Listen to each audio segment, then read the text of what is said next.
কিছুদিন আগে বদরপুর থানাধীন এলাকার আলেখারগুল গ্রামের বাসিন্দা মৃত আব্দুল জব্বারের পুত্র সেলিম উদ্দিন ঘর থেকে বেরিয়ে এসে নিখোঁজ হন এবং 5 দিন পর পার্শ্ববর্তী গ্রামের টিলার পাদদেশ থেকে তার অর্ধগলিত লাশ উদ্ধার করে বদরপুর পুলিশ।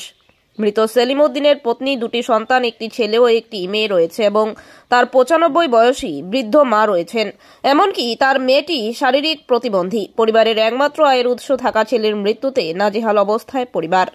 আজ করিমগঞ্জ জেলা কংগ্রেস সভাপতি রজত চক্রবর্তী, বদরপুর ব্লক কংগ্রেস সভাপতি জাকারিয়া আহমেদ পান্না, সৈয়দ হবিবুর রহমান, সৈয়দ কমরউদ্দিন, মৃত সেলিমের আত্মীয় স্বজন সহ অন্যান্যরা জেলা শাসক ও জেলা পুলিশ অধীক্ষককে স্মারকপত্র প্রদান করে দাবি করেন যে মৃত সেলিম উদ্দিনের হত্যার বিষয়ে পুরোপুরি তদন্ত নিশ্চিত করা এবং অপরাধীদের তাড়াতাড়ি বিচারের আওতায় নিয়ে আসা।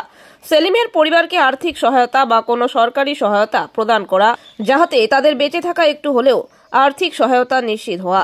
পান্না সংবাদ মাধ্যমের কাছে বদরপুর এলাকার সামাজিক, রাজনৈতিক, সাংস্কৃতিক সংগঠন তথা সমাজ দরদি মানুষের কাছে অনুরোধ করে বলেন, আপনারা এই অসহায় পরিবারের পাশে দাঁড়ান, যার যার সাধ্যমতো, এবং দোষীদের কঠোর শাস্তিমূলক ব্যবস্থার গ্রহণের আর্জি জানান জেলা প্রশাসক তথা জেলা পুলিশ অধীক্ষকের কাছে।